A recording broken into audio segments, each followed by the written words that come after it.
एक मिनट बेटा।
Last class में कैसे बता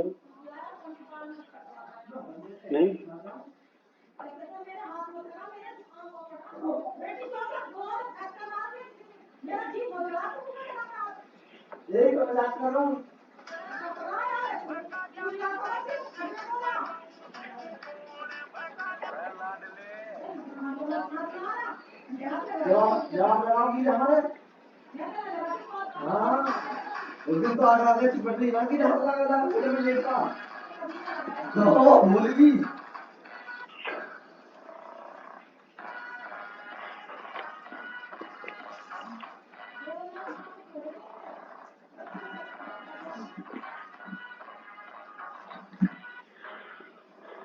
चलिए बेटा, कर लिया मार्क्स यहाँ तक सभी ने।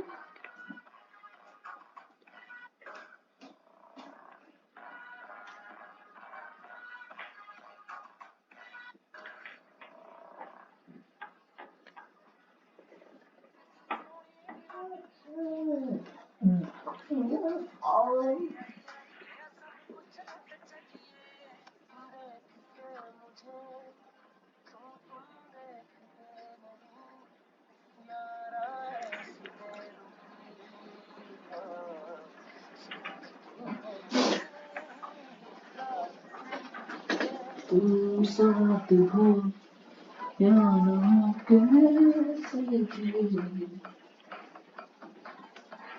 मैं शैम्पू देना नहीं शैम्पू को दवाई देना आधे कहाँ से दिया आपने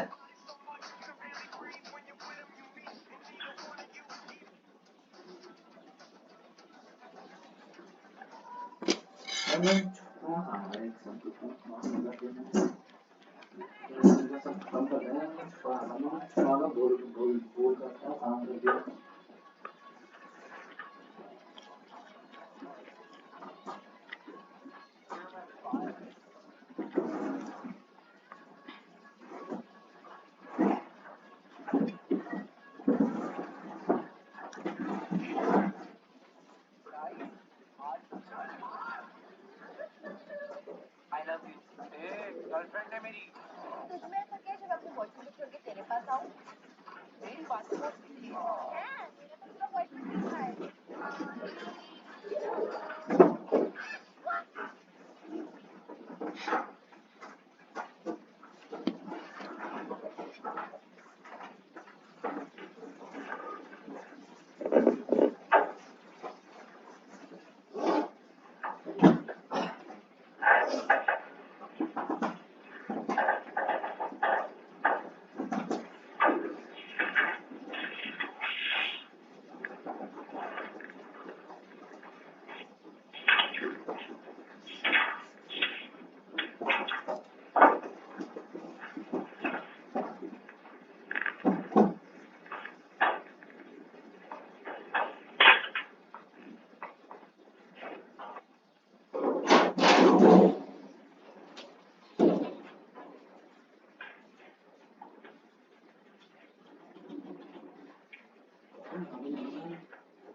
यहाँ पर बेटा जो ये duct and bulb like alveoli like structure बना रखी है, basically development of memory gland के लिए है। ठीक है, प्रोजेस्टेरोन जो है वह मेमोरी ग्लैंड के एल्विलाई डेवलप करता है। सिंथेसिस एंड सिक्रेशन का काम प्रोलैक्टिन का है। फैट डिपोजिशन और मेमोरी डक्ट बनाना ईस्ट्रोजन का काम है। इजेक्शन ऑफ मिल्क करवाना ऑक्सीटोसिन का काम।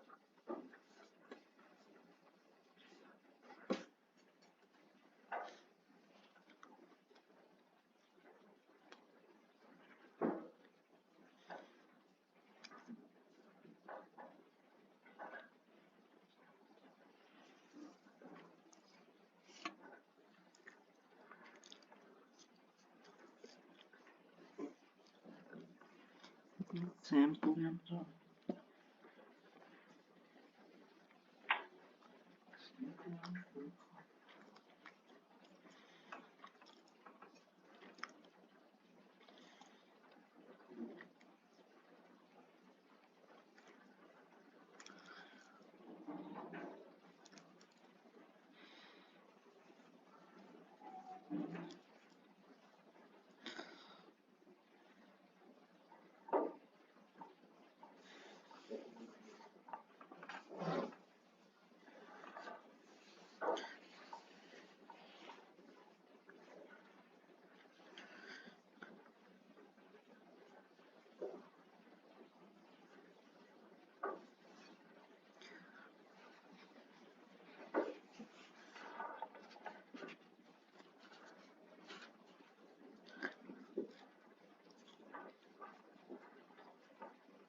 डन कर लिया बेटा मार्क्स सभी ने, ऑनलाइन स्टूडेंट्स? Yes sir.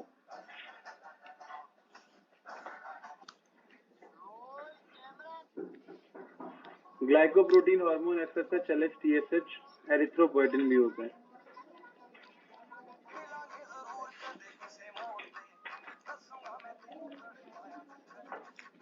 ये भी ग्लाइकोप्रोटीन है।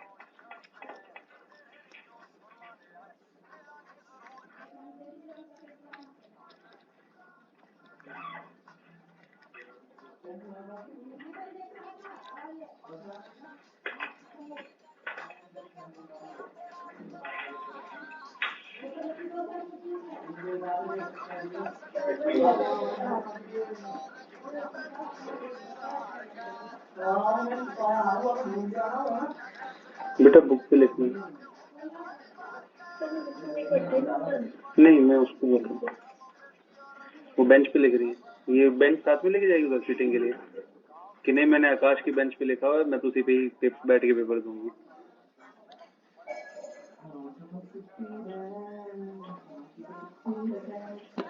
डन।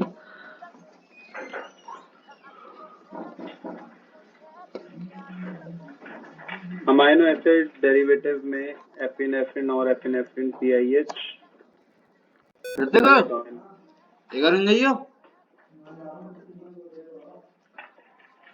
मेलेटोनिन किसका डेरिवेटिव है? ट्रिप्टोफान डेरिवेटिव है।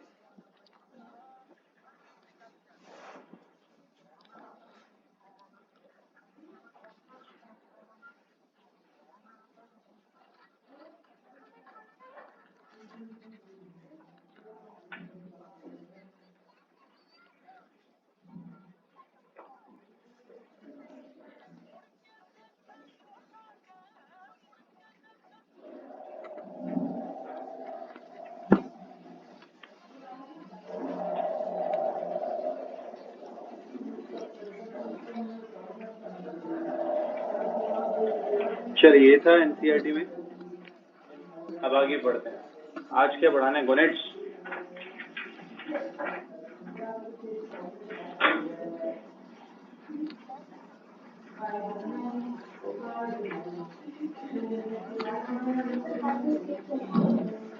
थाइमस नहीं हुआ था। थाइमस पढ़ा दिया, पोमग्रेनेट बता दिया भाई। पीनियल और थाइमस एक साथ पढ़ाया था मैंने। पीनियल वाला एग्जाम्पल नहीं बताया था? ब्रेन सैंड 2 बताए थे। एक तो क्वेश्चन स्टेटमेंट बताया था कि बेटा ये ना समझ में आया हो तो अब इसको इस तरीके से समझ लो कि ब्रेन सैंड डिपॉजिट होगी, कैल्शियम सॉल्ट वहां पर डिपॉजिट होता जाएगा, तो सेक्रेटरी पार्ट कम हो गया। फिर पोमग्रेनेट की शेप जो बताई थी वो थाइमस की होती है, लोब्यूल और सेप्टम्स। याद?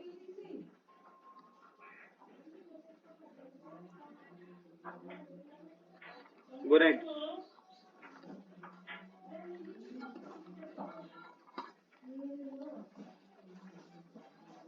पानी ले आओ। First one is male गोनेट।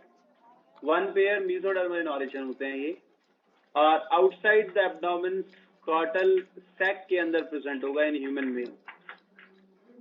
Dual function perform करते हैं। प्राइमरी सेक्स ऑर्गन हैं ये मेल के, as well as endocrine gland भी हैं। ठीक है। टेस्टिस जो है वो compose of seminiferous tubule, testicular lobule, interstitial tissue और स्ट्रोमल टिश्यू। ये एनसीईआरटी में लिखा है। ठीक है। occurs in seminiferous tubule after attaining puberty। ये नीट का क्वेश्चन है। स्पर्मेटोजेनेसिस जो है वो प्यूबर्टी अटेन होने पर शुरू होता है, लेकिन oogenesis ट्रिगर्ड इन एम्ब्रियोनिक लाइफ। ठीक है। तो यहाँ पर occurs in seminiferous tubule after attaining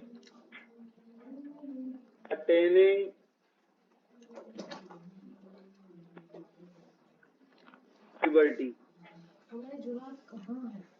And seminiferous tubule जो है that is lined by 2 different type of cells, columnar Sertoli cells and cuboidal germinal epithelium यहाँ पर प्रेजेंट होता है। ठीक है। कॉलमनार सर्टोलाई सेल्स को सस्टेंटाक्युलर सेल्स भी कहते हैं, और इनका फंक्शन क्या है? एंड्रोजन बाइंडिंग प्रोटीन सीक्रेट करना। ठीक है। जो कि टेस्टोस्टेरोन के साथ बाइंड करता है। रिलीज सेल डेब्रिस जो होते हैं स्पर्मेटोजोआ के, उनको एब्जॉर्ब करना। प्रमोट करना स्पर्मेटोजेनेसिस को। एनसीईआरटी कहती है कि एंड्रोजन अलोंग विद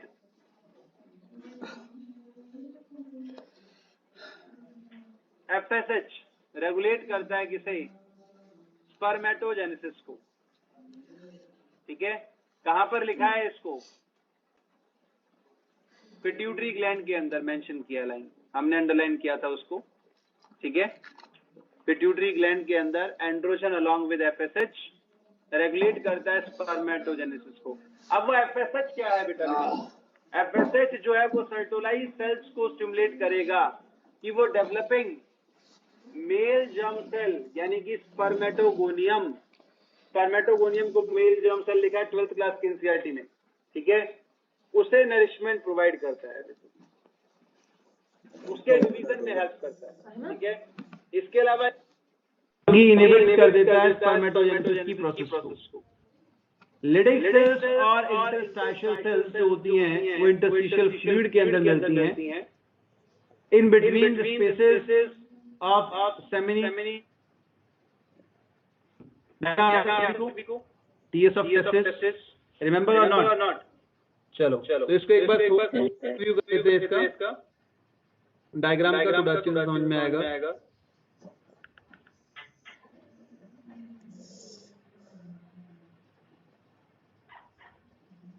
ये देखिए बेटा, tunica vaginal outer most layer है। इसके बाद ये जो रेड कलर में आपको दिखाई दे रही है, this layer is basically tunica albuginea, जो कि डेंस फाइब्रस कनेक्टिव टिश्यू से बनी होती है। यही ट्यूनिका एल्बुजिनिया जो है वो टेस्टिकुलर लोब्यूल्स बनाती है, ठीक है। ये लोब की फॉर्मेशन की इसने, जिसके अंदर सेमिनिफेरस ट्यूब्यूल्स प्रेजेंट होते हैं। इन सेमिनिफेरस ट्यूब्यूल के चारों तरफ ट्यूनिका वेस्कुलोसा प्रेजेंट होती है, विच इज वेस्कुलर लेयर। कैसी ले रही है?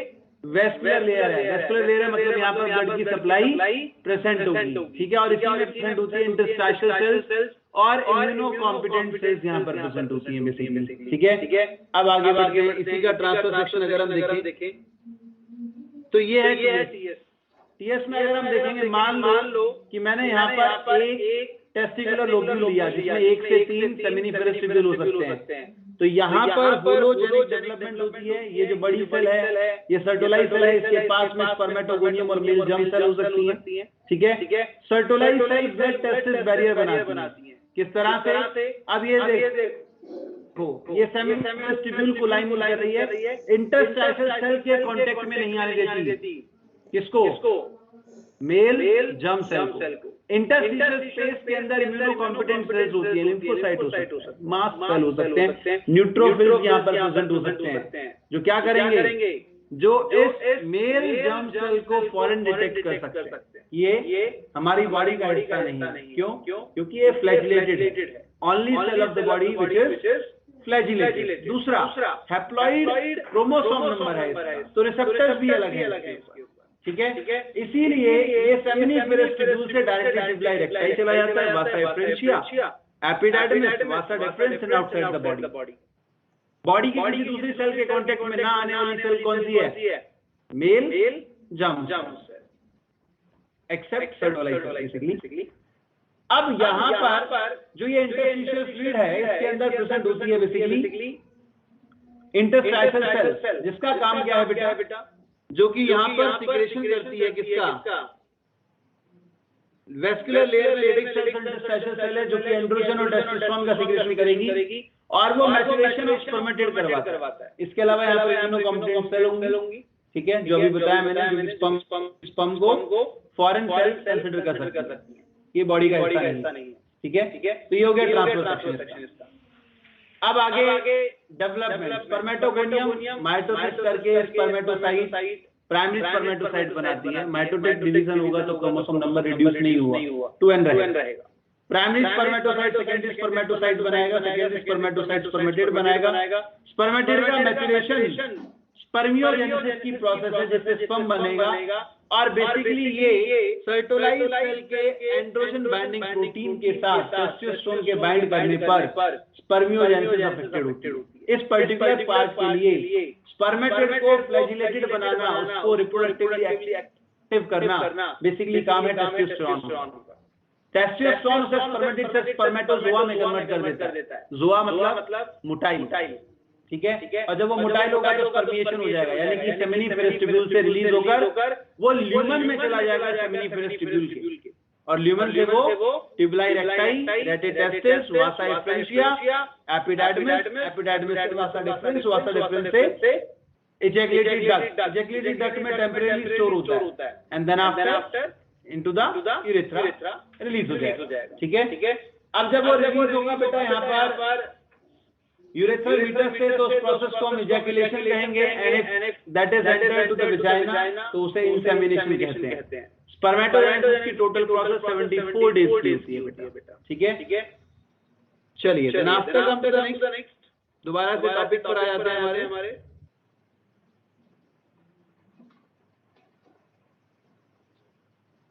तो लिडिक सेल क्लियर हो गया। ये स्टेरॉइड हार्मोन का सिक्रेशन करता है under the influence of ICSH और LH इसको बोलते हैं असल में in case of female. Reason है कॉर्पस लूटियम की फॉर्मेशन करना, लूटियम और ल्यूटिनाइजिंग यानी कि येलो बॉडी की फॉर्मेशन करवाता है, इसलिए उसको क्या बोल दिया गया, ल्यूटिनाइजिंग बोल दिया गया। मेल के केस में उसे ICSH बोला जाएगा, जो कि इंटरस्टिशियल सेल को स्टिमुलेट करेगा कि वो टेस्टोस्टेरोन का सिक्रेशन करें। चलिए देना हार्मोनल रेगुलेशन, ये तो पढ़ चुके हैं, दोबारा से पढ़ने की जरूरत है इसको। हाइपोथैलेमस जीएनआरएच सिक्रेट करेगा anterior lobe of pituitary gland से FSH को स्टिमुलेट किया जाता है, जो सर्टोलाइज सेल्स को स्टिमुलेट करते हैं और ये स्पर्मेटोजेनेसिस को ट्रिगर कर देती है। स्पर्मेटोजेनेसिस में टेस्टोस्टेरोन भी रिक्वायर्ड है, पॉजिटिव फीडबैक देता है, हाई लेवल ऑफ टेस्टोस्टेरोन होगा तो नेगेटिव फीडबैक देगा एंटीरियर लोब ऑफ पिट्यूटरी को एज वेल एज हाइपोथैलेमस। इसके अलावा सर्टोलाइज सेल इनहिबिन सीक्रेट करती है which is proteinaceous in nature और ये नेगेटिव फीडबैक देता है किसको, FSH को। फंक्शंस ऑफ एंड्रोजन क्या है बेटा? एंड्रोजन यहाँ पर टर्म टेस्टोस्टेरोन के लिए यूज किया गया है। ये प्रोसेस ऑफ स्पर्मेटोजेनेसिस को स्टिमुलेट करता है, फॉर्मेशन ऑफ स्पर्मेटोजोआ करवाता है बेसिकली। ठीक है, एनाबॉलिक इफेक्ट है प्रोटीन और कार्बोहाइड्रेट मेटाबॉलिज्म पर, तो ये मस्कुलैरिटी को इंक्रीज करता है, मस्कुलाइजेशन, ब्रॉड शोल्डर। ठीक है, और इनको के बाद में development, maturation and functions of male accessory sex organs which is vas deferens, urethra, prostatic gland, seminal vesicle and epidermis को डेवलप करने में हेल्प करता है। मस्कुलर ग्रोथ को स्टिमुलेट करेगा, मेल गोनेट की फॉर्मेशन करवाता है in foetal life before birth. ये सबसे इंपॉर्टेंट बात है। एंड्रोजन और testosterone 7th month of foetal life में टेस्टिस को डिसेंड करवाता है स्क्रोटम के अंदर। अगर टेस्टोस्टेरोन का लेवल 7th मंथ में नहीं है, कम है, तो उसकी वजह से क्रिप्टो ऑर्काइटिज्म हो जाता है, जिसको बोलते हैं एब्डोमिनल टेस्टिस कंडीशन। ठीक है, स्क्रोटम में डिसेंड नहीं कर पाते। स्क्रोटम में डिसेंड कौन करवाएगा? टेस्टोस्टेरोन करवाएगा। कैसे करवाएगा? असल में वो ग्यूबर्नाक्युलम, जो कि एक वाइट फाइब्रस कनेक्टिव टिश्यू की रॉड है जो कनेक्टेड होती है किसके साथ? टेस्टिस के साथ, उसको रिग्रेस कर देता है, उसको श्रिंक कर देता है बेसिकली। जब वो श्रिंक करती है तो उसकी वजह से एब्डोमेन से निकलकर टेस्टिस स्क्रोटल सैक में आ जाते हैं। किसके इफेक्ट से आए? टेस्टोस्टेरोन के इफेक्ट से आए। अब टेस्टोस्टेरोन का लेवल अगर कम होगा तो क्या होगा? ये जो ग्यूबर्नाक्युलम की फाइब्रस रोड है ये रिग्रेस नहीं कर पाएगी बेसिकली। ठीक है, ये श्रिंक नहीं कर पाएगी। श्रिंक नहीं कर पाएगी तो स्क्रोटल सैक के अंदर डिसेंड नहीं कर पाएंगे टेस्टिस। ये टेस्टिस को बेसिकली कनेक्ट करती है एपिडार्मिस और ट्यूनिका वेजिनलिस पार्ट से। ठीक है, उसके साथ कनेक्टेड होती है। Then after next one is CNS के ऊपर एक्ट करता है, लिबिडो के लिए रिस्पॉन्सिबल है मेल सेक्सुअल बिहेवियर के लिए। ठीक है, इसके अलावा क्या करेगा? सेकेंडरी सेक्सुअल कैरेक्टर्स जैसे कि facial hair, aggressiveness, low pitch voice, axillary hair, ये सब यहाँ पर एंड्रोजन के इफेक्ट से आते हैं। क्लियर है बेटा? कोई डाउट इसमें? इसके अलावा सर्टोलाइज सेल्स एंटी मुलेरियन फैक्टर भी रिलीज करती है, जिसको हम पढ़ेंगे ह्यूमन रिप्रोडक्शन के अंदर। ठीक है, जो कि मुलेरियन डक्ट को सप्रेस कर देती है और वुल्फियन डक्ट को डेवलप करवाती है। ठीक है, क्योंकि मुलेरियन डक्ट जो है वो आगे जाकर फॉर्मेशन करती है female genitalia. Then after next one is disorders of testosterone. Gynaecomastia condition, development of breast in male. Reason क्या है बेटा इसका?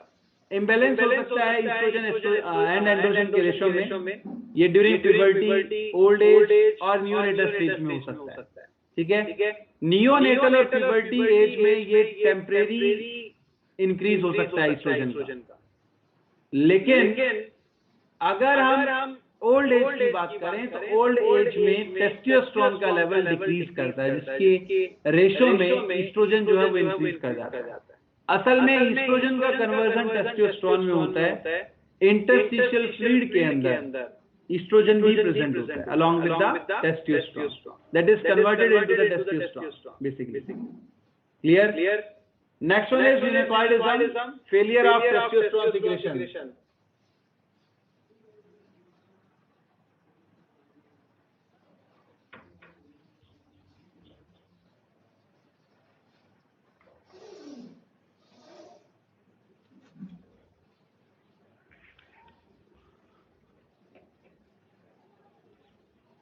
यूनिकॉर्डिज्म की कंडीशन के अंदर सेकेंडरी सेक्सुअल कैरेक्टर्स जो है वो अपीयर नहीं हो पाएंगे। ठीक है, infantile accessory sex organs, high pitched voice and failure of spermatozoa formation. Sperm की मैच्योरेशन नहीं हो पाती, स्टेरिलिटी कंडीशन यहाँ पर हो जाएगी। अगर टेस्टिस को रिमूव कर दिया जाए, कैस्ट्रेशन कर दिया जाए, तो उसका इफेक्ट होगा कि टेस्टोस्टेरोन का लेवल जो है वो डिक्रीज कर जाएगा and secondary sexual characters appear नहीं हो पाते। Process of removal of testis is called orchidectomy. That is an old act which is performed to make docile ox. Docile ox जो है वो castrated bull होता है basically. Aggressiveness को कम करने के लिए bulls को castrate कर दिया जाता है, जिसकी वजह से वो non aggressive हो जाते हैं and they are used for the agriculture purposes. ठीक है? इसके अलावा जो कोरस सिंगर्स होते हैं इंग्लिश बैंड के अंदर, जो पीछे खड़े होकर गाना गाते हैं, उनकी पिच को, वॉइस की पिच को हाई रखने के लिए भी पहले अर्ली टाइम्स में, अर्ली 70s और 80s में ऐसा किया जाता था कि कास्टेट कर दिया जाता था, जिसकी वजह से उनकी वॉइस की पिच हाई रहे। At that time women were not the singer, नृत्यक। ठीक है, सोसाइटी में वुमेन्स को सिंगिंग नहीं करने दिया जाता था, वो तब की बात। ठीक है, चलिए then after come to the next, ovary, one pair and that is present in female, located in the pelvis region of abdomen, lower abdomen present होती है basically. ठीक है, प्राइमरी सेक्स ऑर्गन है ये फीमेल में, और one ovum during each menstrual cycle formation करता है। ये एनसीईआरटी में लिखा है। अवम टर्म बेसिकली हम साइंटिफिकली यूज नहीं कर सकते हैं, क्योंकि जो रिलीज होता है basically that is secondary ओवोसाइट which is arrested at metaphase 2, जो रिलीज होता है। और आपको टेक्निकली ये टर्म याद रखनी है कि एनसीईआरटी में इसे अवम लिखा है, लेकिन अगर secondary ओवोसाइट arrested at metaphase 2 option में गिवन है तो आंसर वही होगा, लेकिन पूरा लिखा हुआ होना चाहिए। ऐसा नहीं कि सिर्फ सेकेंडरी ओवोसाइट लिख दिया, अरेस्टेड एट मेटाफेज 2 अगर लिखा है तो वही आंसर। वो चाहता है कि आप आंसर करेक्ट करें, इसीलिए वो पूरा डिटेल में आपको एक्सप्लेन करके सामने लिखेगा। Secondary ओवोसाइट arrested at metaphase 2। ठीक है, अवम की फॉर्मेशन, ओवोटेड की फॉर्मेशन असल में फर्टिलाइजेशन की प्रोसेस के अंदर होती है। प्री फर्टिलाइजेशन इवेंट में अगर हम बात करें तो सबसे पहले एक्रोसोमल रिएक्शन होगी। एक्रोसोमल रिएक्शन होने के बाद जोना पेनिसिला का इंटरेक्शन होगा, ZP3 इंटरेक्शन होगा, basically fertilizer anti fertilizer interaction, और उसके बाद एग रिएक्शन के अंदर metaphase promoting factor MPF dilute कर जाएगा और एनाफेज प्रमोटिंग कॉम्प्लेक्स की फॉर्मेशन होगी। ठीक है, जिसकी वजह से जो अरेस्टेड फॉर्म है वो वहां पर सेकेंड पोलर बॉडी बनाएगी and then after it becomes ovotid और अवम। लेकिन एनसीईआरटी ने उसको अवम लिख दिया, ये बात भी आपको याद रखनी है। ठीक है, and that also produces two steroidal hormones, estrogen and progesterone. Then after the structure of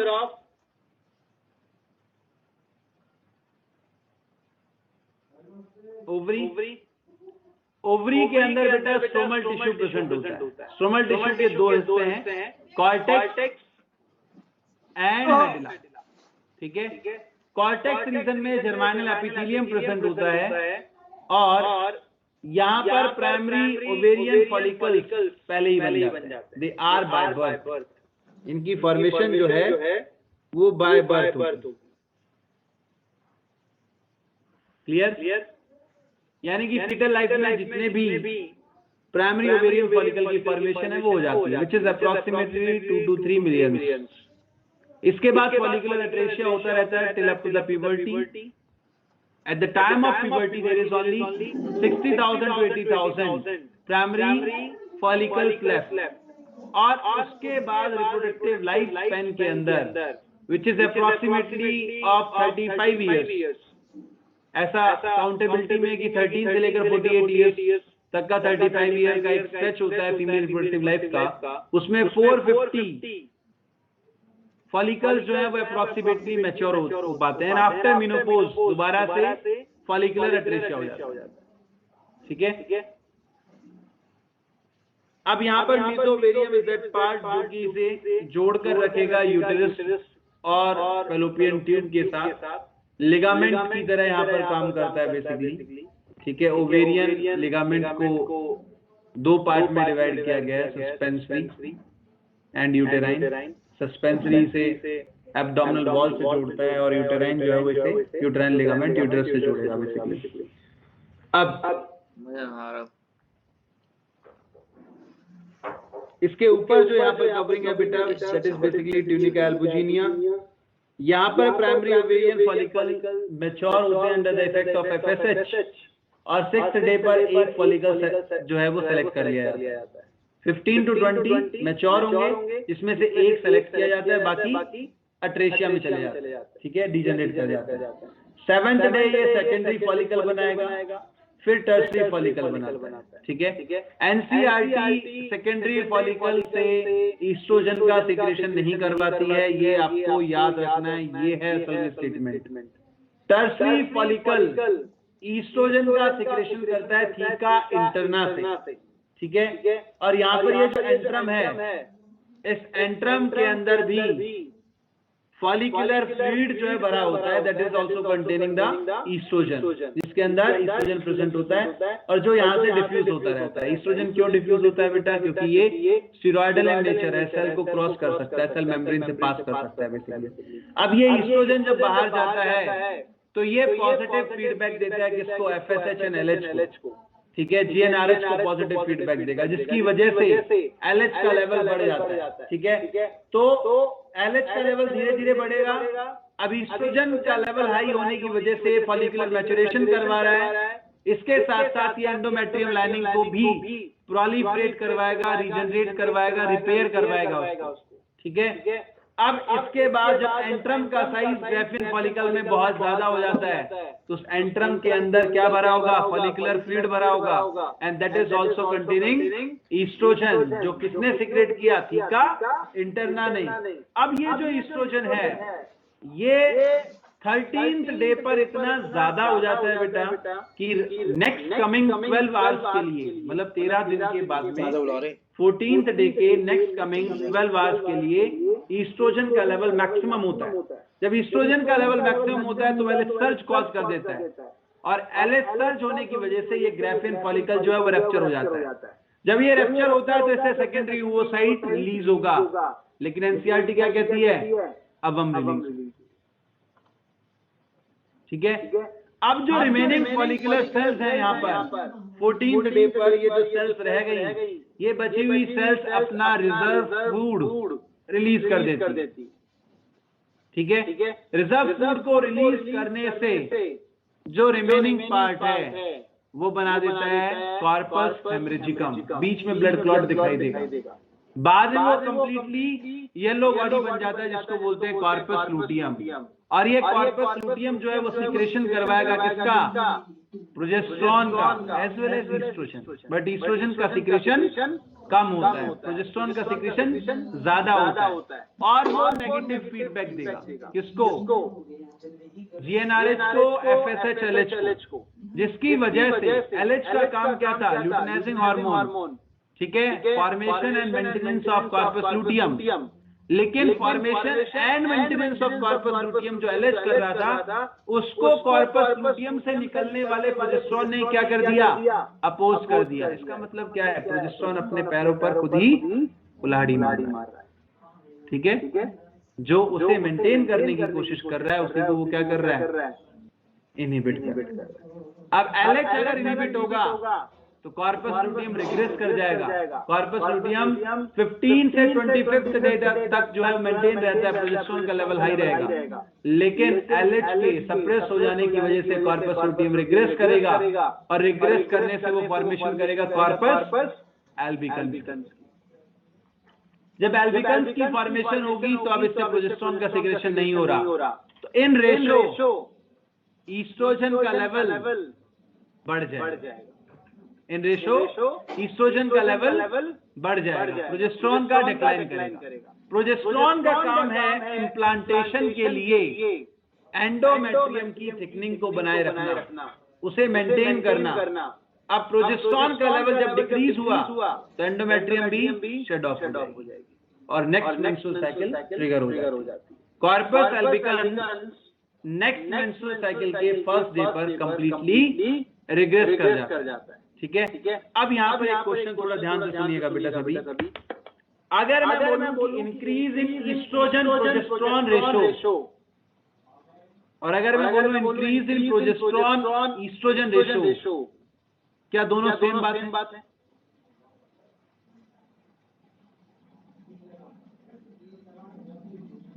तो बताओ पहले वाले केस में कब होगा, दूसरे वाले केस में कब होगा? हाँ,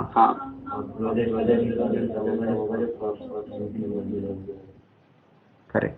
15 to 25th day progesterone increase in progesterone estrogen ratio, increase in estrogen progesterone ratio 7 to 14th day।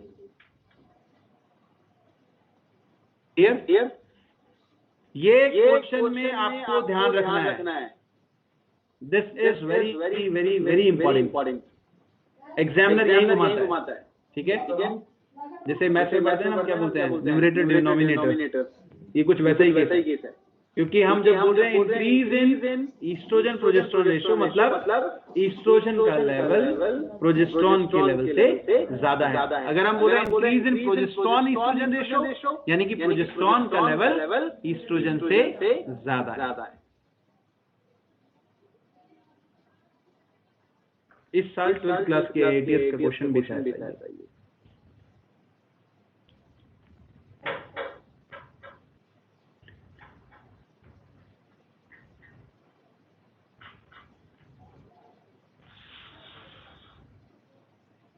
Clear है बेटा यहाँ तक सभी को? किसी बच्चे को डाउट? बोलो भाई। Online students, anyone have any doubt in this? You may ask. No, sir.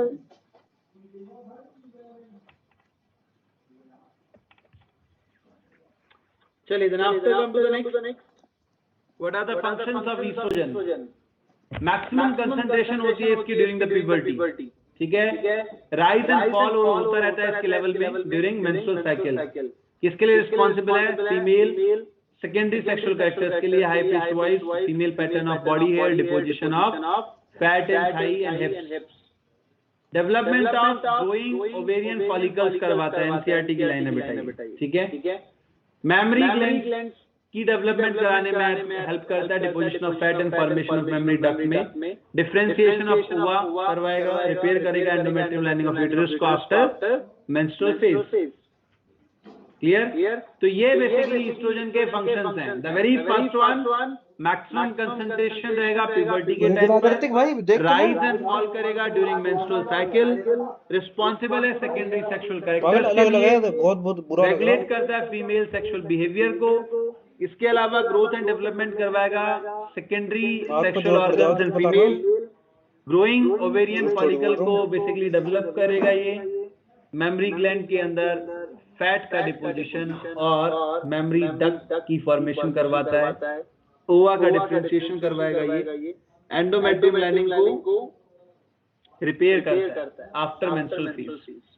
Next one is progesterone. Progesterone is also called pregnancy hormone. ये मेंटेन करता है एंडोमेट्रियम लाइनिंग को after and during implantation till the end of gestation period progesterone का level high रहेगा। Alveoli of mammary gland को develop करेगा ये, inhibit करता है ओव्यूलेशन को, ठीक है, मेंस्ट्रुअल साइकिल को स्टॉप कर देगा, फॉलिकुलर मैच्योरेशन को रोक देगा, and the last time which is very important along with the prolactin it helps in milk secretion. NCERT में लाइन गिवन है।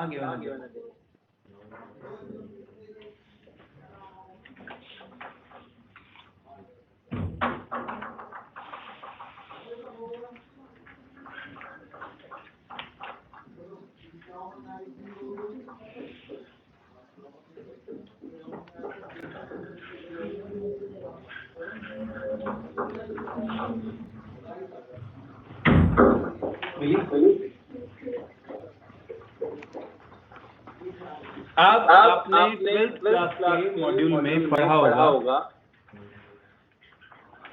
कि estrogen and progesterone inhibits actual let down of milk. पढ़ा है ना? Actual secretion of milk को रोकते हैं।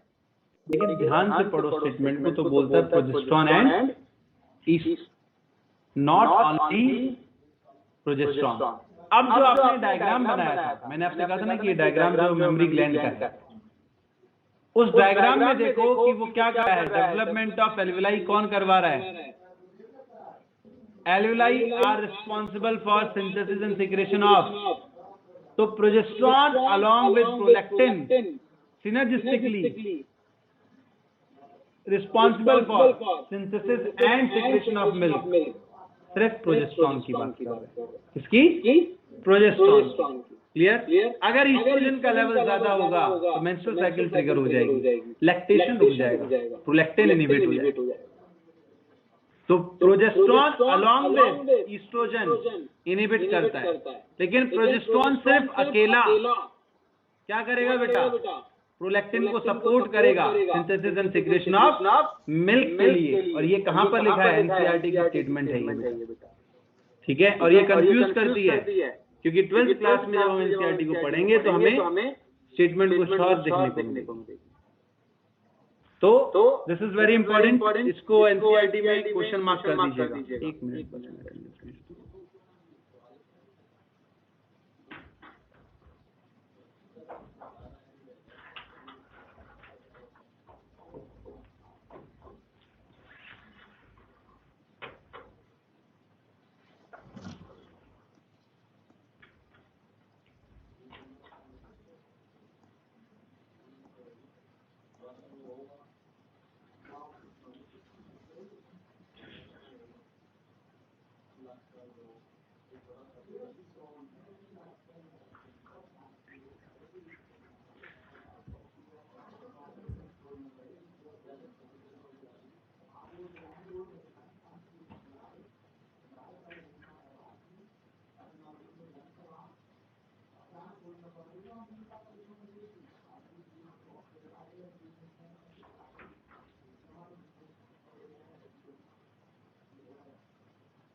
चलिए, then after come to the next.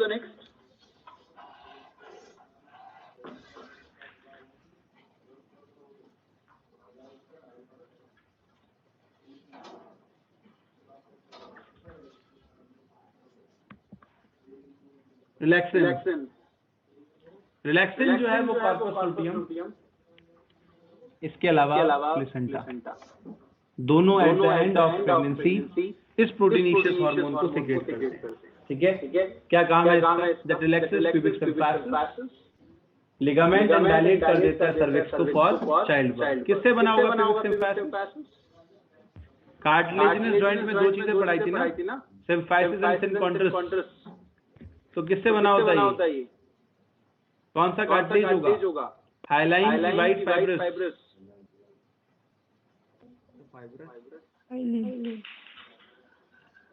नहीं पता, पढ़ाई हाइलिन सर वाइट फाइब्रस होगा। वाइट फाइब्रस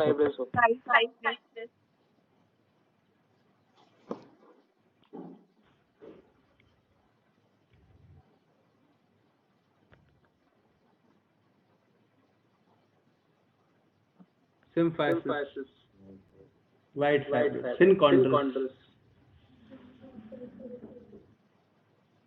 ठीक है,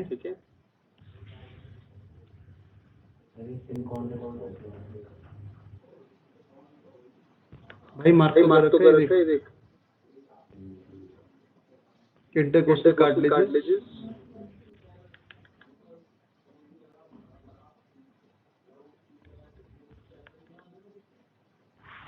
चलिए next one is placenta. Placenta temporary endocrine glands हैं, formed at the end of the third month completely, forms during pregnancy in female, and they also secrete HCG, progesterone, estrogen, human placental lactogen and relaxin, और relaxin का secretion करते हैं। Clear है बेटा? सभी को ये बात, कोई डाउट इसमें किसी को?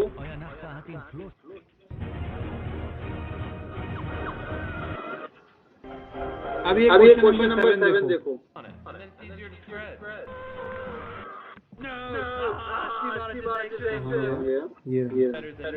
How many hormones given below are secreted by placenta and are involved in complex neuroendocrine mechanism? Neuroendocrine mechanism होता है असल में चाइल्ड बर्थ के टाइम पर फीमेल पिट्यूटरी ग्लैंड से ऑक्सीटोसिन का रिलीज करवाना।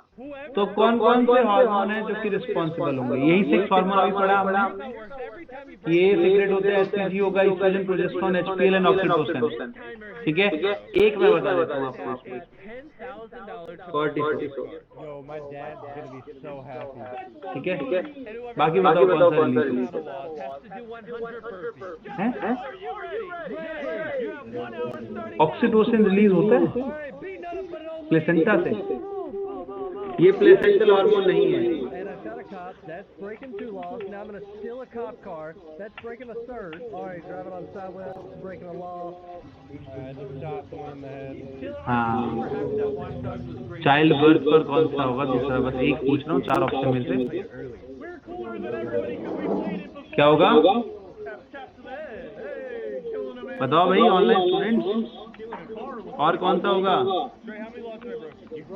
Trey, is hacking into somebody's vehicle and making it slam into somebody against the law? Yeah, I think that's 2. Correct, estrogen होगा। रीजन बता देता हूँ। एचसीजी का काम क्या है? कॉर्पस लुटियम को मेंटेन करना। कॉर्पस लुटियम मेंटेन रहेगा तो प्रोजेस्टेरोन का लेवल क्या रहेगा? हाई रहेगा। ठीक है, तो ये खुद प्रोजेस्टेरोन को सीक्रेट कर रहा है और एचसीजी कॉर्पस लुटियम को मेंटेन करवाएगा। अगर वो कॉर्पस लुटियम को मेंटेन करवाएगा तो प्रोजेस्टेरोन का लेवल और हाई हो जाएगा। अगर प्रोजेस्टेरोन का लेवल और हाई रहेगा तो एंडोमेट्रियम शट ऑफ नहीं होगी, एंडोमेट्रियम शट ऑफ नहीं होगी तो इम्प्लांटेड रहेगा डेवलप फीटस। तो हमें करना क्या है, प्रोजेस्टेरोन के लेवल को कम करना है। प्रोजेस्टेरोन के लेवल को कम करना है तो हम क्या करें, पहले तो बॉडी सिक्रेशन कम कर दें, दूसरा जो प्रोजेस्टेरोन के सिक्रेशन को प्रमोट कर रहा है उसको कम कर दें।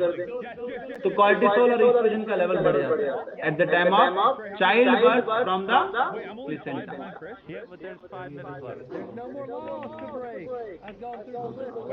बिल्कुल बता नहीं, तेरे को नहीं पढ़ना तो बताइए, ठीक है बताएंगे, बिल्कुल पढ़ेंगे, न्यूरोएंडोक्राइन मैकेनिज्म पढ़ेंगे, ठीक है।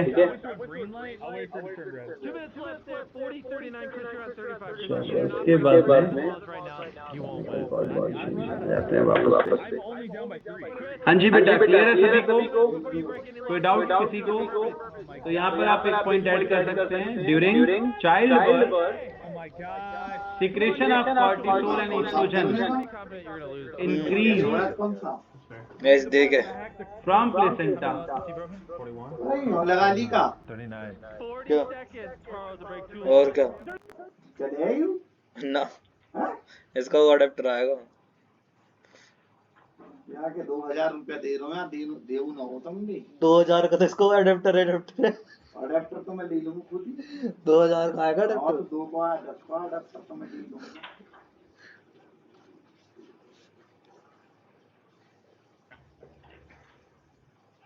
डन, बोलो भाई, क्लियर है सभी को? Online students yes sir. Yes sir. चलिए, अदर ग्लैंड्स।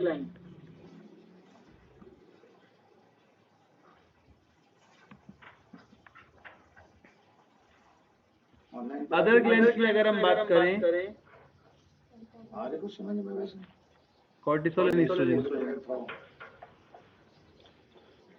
अदर ग्लैंड्स में the very first one is liver, ये हम पढ़ चुके हैं, रास सिस्टम है ये। यही जाग रहा हूँ वैसे। एंजियोटेंसिन जो है वो प्रोटीनेशियस इन नेचर होता है, that is secreted by liver, ठीक है। पापा नहर पार किडनी से रेनिन आता है जो कि एंजियोटेंसिन 1 में कन्वर्ट करेगा, एंजियोटेंसिन कन्वर्टिंग एंजाइम। लंग्स से आता है जो कि एंजियोटेंसिन 2 में कन्वर्ट करेगा, और ये क्या करेगा, ये स्टिमुलेट करेगा एल्डोस्टेरोन के सिक्रेशन को, ब्लड वेसल्स को कंस्ट्रिक्ट करवाएगा और स्टिमुलेट करेगा पीसीटी को to reabsorb NaCl and water, ठीक है, सॉल्ट एंड वाटर को रीअब्सॉर्ब करवाता है। एल्डोस्टेरोन का काम क्या है, कंडीशनल रीअब्सॉर्प्शन करवाना Na पॉजिटिव का, along with that by the process of osmosis water भी रीअब्सॉर्ब होता है, ठीक है। Then after next one is heart. Heart जो है वो सीक्रेट करता है एट्रियल वॉल ऑफ हार्ट से एट्रियल नाइट्रोलिटिक फैक्टर, ठीक है, किसके रिस्पॉन्स में, जब ब्लड का प्रेशर बढ़ेगा तो ब्लड का वॉल्यूम उसके लिए रिस्पॉन्सिबल, ठीक है। एट्रियल नाइट्रोलिटिक फैक्टर का पूरा मोटिव सिर्फ एक है कि ब्लड के वॉल्यूम को नॉर्मल किया जाए, ठीक है। और दूसरा, ब्लड वेसल्स रप्चर हो सकती हैं तो ब्लड वेसल्स को डायलेट करवाया जाए, ठीक है। तो सबसे पहले ब्लड वेसल्स को डायलेट करेगा, इसकी वजह से उनके अंदर जो ब्लड का प्रेशर है वो डिक्रीज कर जाएगा। दूसरे केस में यहाँ पर इनहिबिट कर देगा रास को, रास इनहिबिट हो गया, एल्डोस्टेरोन का सिक्रेशन बंद हो गया, ठीक है। एल्डोस्टेरोन का सिक्रेशन बंद हुआ तो कंडीशनल रीअब्सॉर्प्शन नहीं हो पाया किसका, सोडियम आयन का।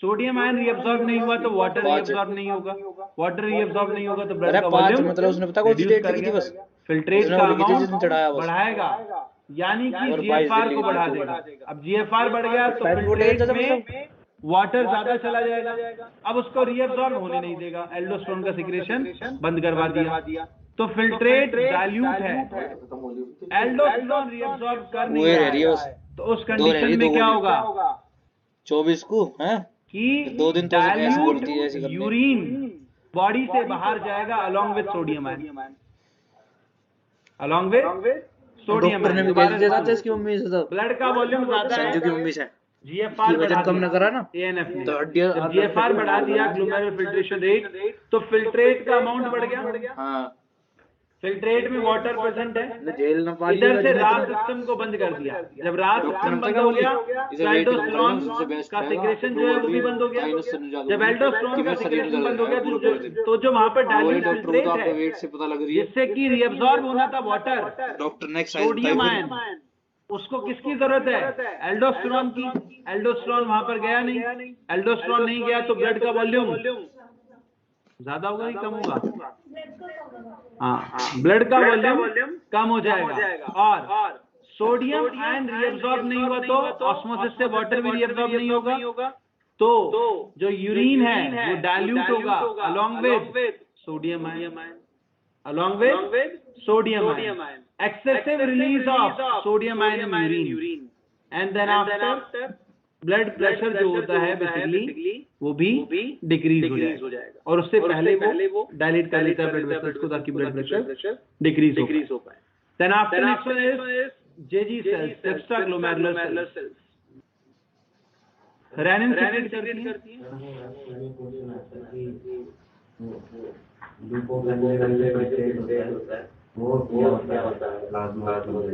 हाइपरटोनिक। पढ़ा नहीं नोट्स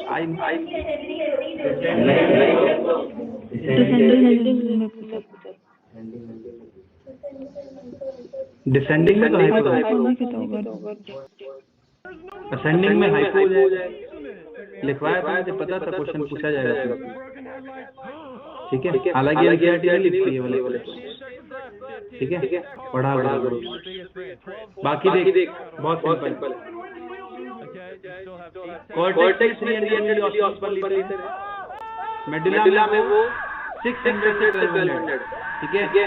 अब सिंपल सी बात है कि उसमें अगर कोई भी ट्यूब आपने डाल दी, उस ट्यूब में आप कोई भी ट्यूब डाल दें तो वो अपनी सराउंडिंग से मैच करेगा ना, तभी तो वहाँ टिका रहेगा वो। अब डिसेंडिंग लिम्ब में जिसमें फिल्ट्रेट नीचे की तरफ आ रहा है वो खुद को हाइपोटोनिक करेगा ना, तो डिसेंडिंग लिम्ब में क्या हो जाएगा वो? अब वो नीचे से ऊपर जा रहा है, मेडुला से कॉर्टेक्स की तरफ जा रहा है असेंडिंग, तो उसको हाइपोटोनिक होना है। तो हाइपोटोनिक होने के लिए क्या करेगा? अपना सॉल्ट बाहर निकाल देगा, लेकिन हाइपोटोनिक होने, ठीक है। फिर वो डीसीटी में पहुंचेगा, आइसोटोनिक होना है, ब्लड प्लाज्मा आइसोटोनिक होना है, तो क्या करेगा? वाटर को आइसोटोनिक होगा दोनों में आइसोटोनिक होता है। असेंडिंग लिम्ब के थिक सेगमेंट में हाइपोटोनिक होता है, थिन के अंदर तो रीअब्सॉर्ब करवाएगा किसको? सॉल्ट को। तो जो उसका थिक सेगमेंट होगा उसमें क्या हो जाएगा? हाइपोटोनिक हो जाएगा। इतना मुश्किल नहीं है, बहुत सिंपल है। थिन सेगमेंट से ऊपर जा रहा है, कैपिलराइजेशन, वो थ्रस्टिग्रो वाली कहानी पड़ी है। अब उसे ऊपर जाना है, लेकिन वो जितना वाटर था वो रिलीज कर चुका है, जितना वाटर था वो जब वो रिलीज कर चुका है तो वो हो गया कि कैसा? Heavy, viscous. अब विस्कस हो गया तो ऊपर जाएगा कैसे? स्लोली चढ़ रहा है, तो क्या करेगा? एक काम करता हूँ, मैं अपना सॉल्ट बाहर निकाल देता हूँ, पानी तो मुझे मिलने से रहा इस कंसंट्रेशन में, तो वो सॉल्ट को निकालेगा, तो सॉल्ट को बाहर निकालने से उसके अंदर का सॉल्वेंट बढ़ा कि नहीं बढ़ा? इन रेशो, उसका सॉल्वेंट बढ़ा तो क्या हो जाएगा? विस्कस से थिन हो जाएगा। अब वो ऊपर चढ़ा, हाइपोटोनिक हो गया। अब वो जैसे ही डीसीटी में पहुंचा उसका आइसोटोनिक होना है, वाटर को रीअब्सॉर्ब कर लिया।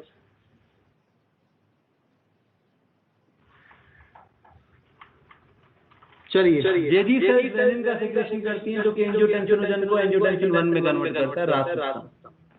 दूसरा ये एरिथ्रोपोइटिन सिक्रेट करती है, ग्लाइकोप्रोटीन है ये, और ये आरबीसी प्रोडक्शन को स्टिमुलेट कर देता है, ठीक है।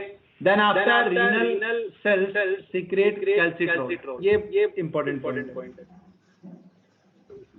कैसे सिक्रेट करते हैं? देखो, कोलेस्ट्रॉल को हमारी बॉडी यूवी रेडिएशन के अंदर विटामिन डी बनाती है, जिसको बोलते हैं कॉले कैल्सिफेरॉल, यही बोलते हैं। विटामिन डी का साइंटिफिक नेम क्या है? अदिति? कोले कैल्सिफेरॉल। कोलेटम जो है वो यूज किया जाता है असल में लिवर के पार्ट से होने वाले किसी भी तरह के सिक्रेशन को। ठीक है, कोलेसिस्टोकाइनिन किसको कहा जाता है, जो कि गॉल ब्लैडर से बाइल को रिलीज करवाए। कोलेसिस किसे कहा जाता है, गॉल ब्लैडर को कहा जाता है, जो कि बाइल को कवर करता है, बेसिकली स्टोर करता है। अब ये जो विटामिन डी बना, इस विटामिन डी को हेपेटोसाइट सेल कैल्सीडाइऑल में कन्वर्ट कर देती है। ध्यान से सुनना, कैल्सीडाइऑल में कन्वर्ट कर देती है। अब यहाँ से ये गया किडनी की सेल के पास, रीनल सेल्स के पास। रीनल सेल्स ने उसको कैल्सी ट्राइयोल में कन्वर्ट कर दिया, और ये कैल्सी ट्राइयोल जो है that promote the absorption of calcium ion from the gastrointestinal tract. मसाला हमारे ये दीवार पे इंटेस्टाइन से कैल्शियम आयन के रीअब्जॉर्प्शन को बढ़ाता है। अब कहाँ पर रीअब्जॉर्ब होगा कैल्शियम आयन? हाँ, बोल रहे ज्यादा सीलन आ रही है, बेकार सा भी तो लगा था फिर ऐसा। ड्यूडेनम, इलियम, जिजनम कहाँ पर होगा?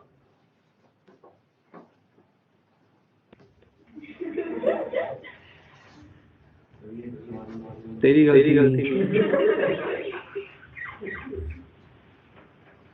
Amino acids along with iron, Fe2 positive, क्या बोलेंगे, फेरिक या फेरस?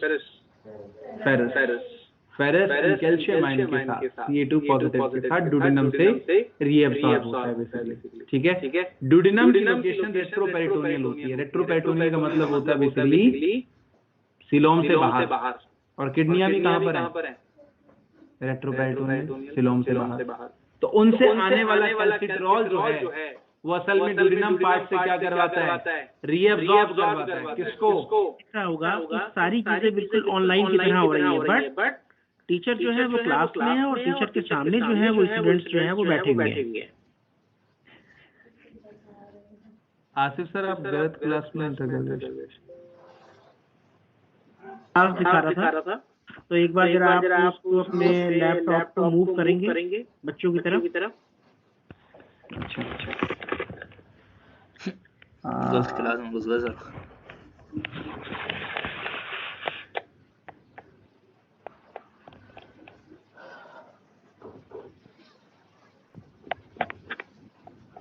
तुम्हारा भी फोटो जाऊंगा। हमारा जब सर बोले है ना उधर से खोलने के नहीं, लास्ट में बोलेंगे वो। कोई दिखाई दे रहा है? कोई नहीं दिखाई दे रहा है, एक दिखाई दे रहा है। कौन सा सेटअप लगा रखा है सर आपके पीछे? बैकग्राउंड लगा रखा है। एक मिनट में कैंसिल कर देता हूँ इसको, ये ब्रेन याद हो जाए इन लोगों को। हाँ, सभी ने बैकग्राउंड लगा रखा है, आपको देखते देखते आपका ही ब्रेन याद हो जाएगा बच्चों को। हाँ,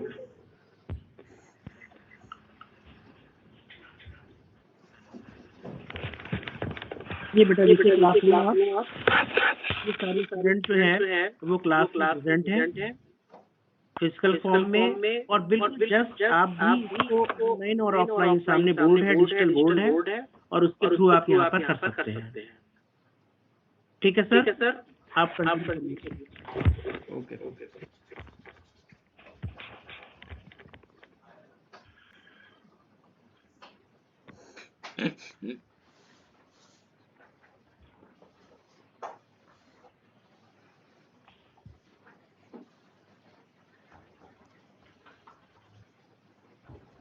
हाँ, तो क्या बता रहा था?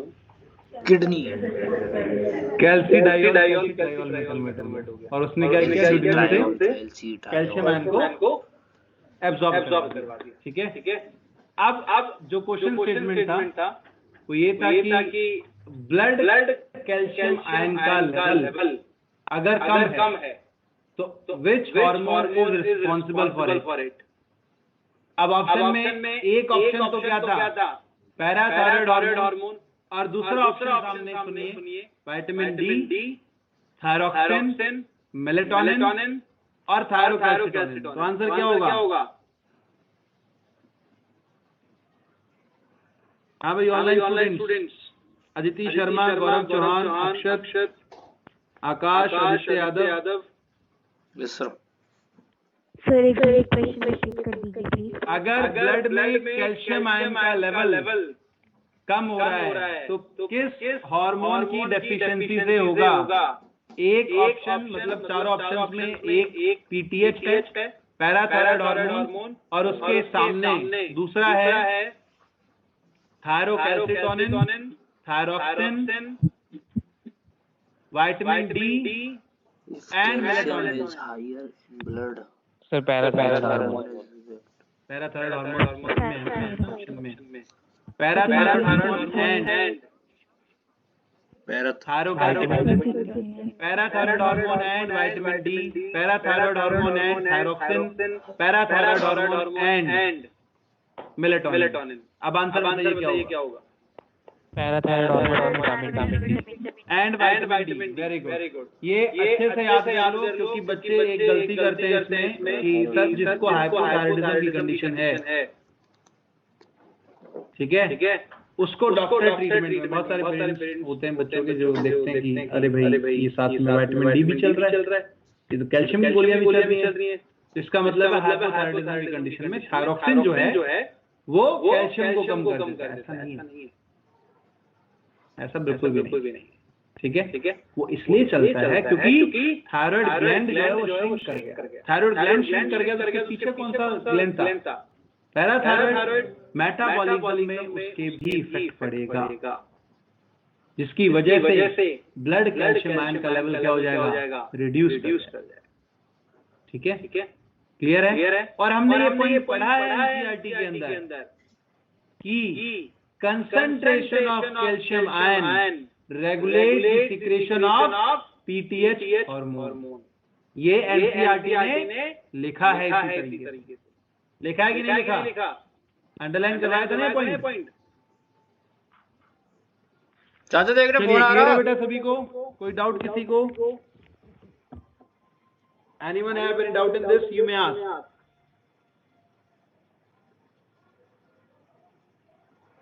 Chacha, after come to the next. GI tract. GI tract के हार्मोन्स हम पढ़ चुके हैं बेटा सारे। ठीक है? गैस्ट्रिन, एंटीरोगेस्ट्रॉन, कोलेसिस्टोकाइनिन पैंक्रियास में, secretin, somatostatin. Somatostatin pancreatic polypeptide हमने पैंक्रियास में पढ़ा था अभी। ठीक है? डुओक्राइनिन, एंटीरोक्राइनिन, विलिकाइनिन एंड वीआईपी वेस्टोएक्टिव इंटेस्टिनल पेप्टाइड। ठीक है, इनका फंक्शन में ब्रीफ कर देता हूँ। गैस्ट्रिन का काम है गैस्ट्रिक ग्लैंड से सिक्रेशन करवाना, HCl, कैसल, इंट्रिंसिक फैक्टर और पेप्सिनोजन का सिक्रेशन करवाना। अगर वो इन्फेंट के केस में है तो प्रोरेनिन का सिक्रेशन भी करवाएंगे। एंटीरोगेस्ट्रोन का काम गैस्ट्रिक मोटिलिटी को डिक्रीज करना, गैस्ट्रिक सिक्रेशन को डिक्रीज करना, लेकिन इंटेस्टिनल सिक्रेशन को एनहांस करना डुओडेनम पार्ट से। कोलेसिस्टोकाइनिन पैंक्रियास में, कोलेसिस यानी कि गॉल ब्लैडर, काइनिन मतलब मूवमेंट करवाना। तो गॉल ब्लैडर की जब मूवमेंट होगी तो उससे बाइल बाहर आएगा, बाइल का सिक्रेशन। पैंक्रियाज में, पैंक्रियो मतलब पैंक्रियाज, जाइमो मतलब inactive form.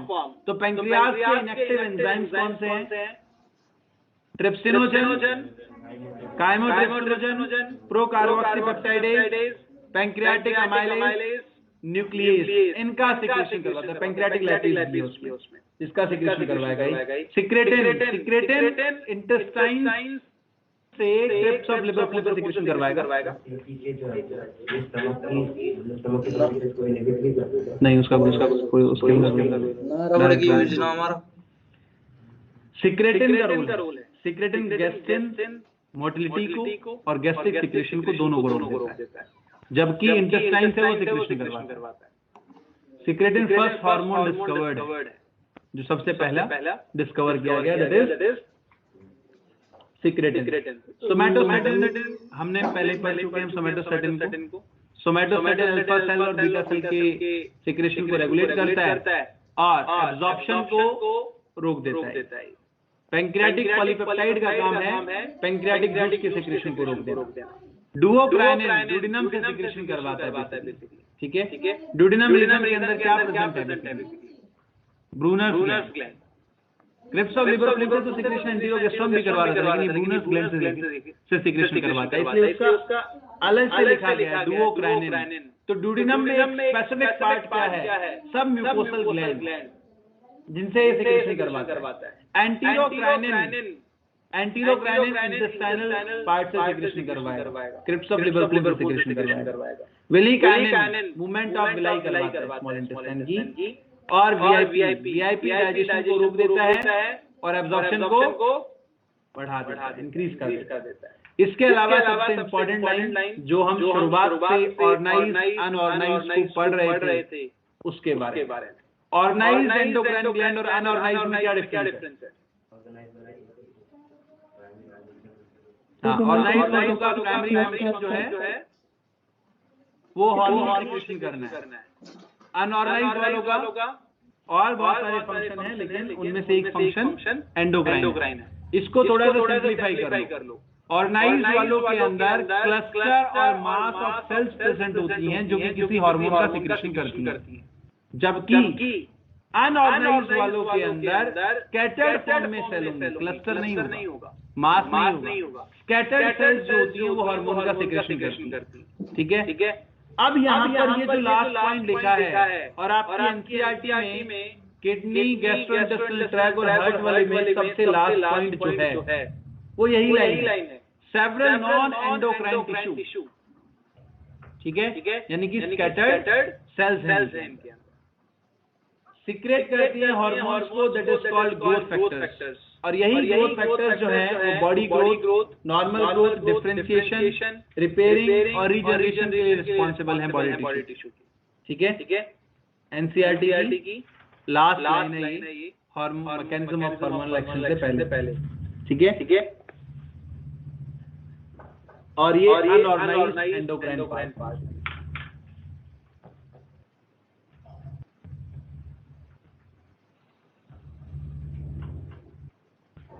Clear? Then after the last one, mechanism of hormonal action.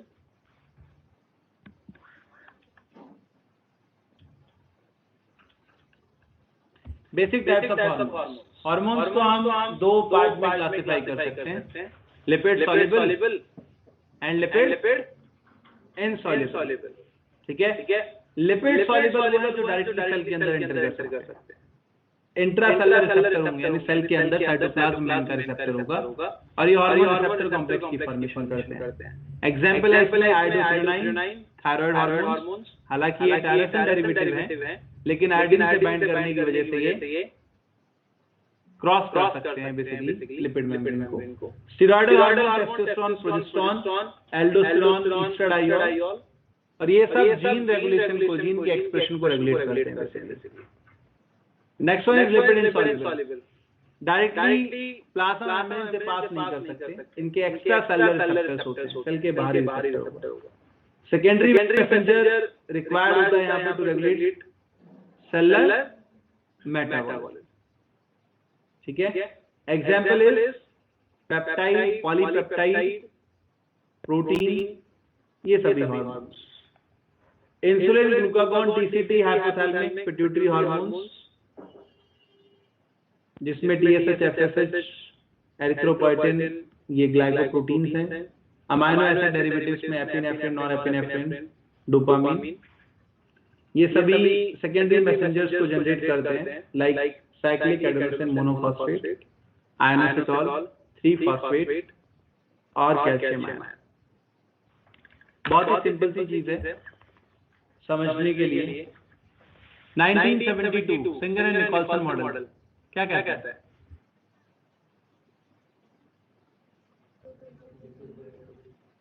Lipid bilayer fluidic nature होती है, करेक्ट? कैसी नेचर होती है? फ्लूइडिक नेचर होती है, किसकी? सेल मेम्ब्रेन की। और हम क्या कहते हैं उसमें कि proteins are the icebergs in the sea of lipid. और लिपिड क्या है असल में? ऑयल। अब जो लिपिड है हार्मोन, वो लिपिड में सॉल्युबल हो सकता है। तेल को तेल में मिला सकते हो ना, तेल को पानी में नहीं मिला सकते, इमल्शन बन जाएगा। अब तेल से तेल मिक्स हो गया तो वो ऑयल को क्रॉस कर सकता है, हाँ कि ना? करेक्ट बात है।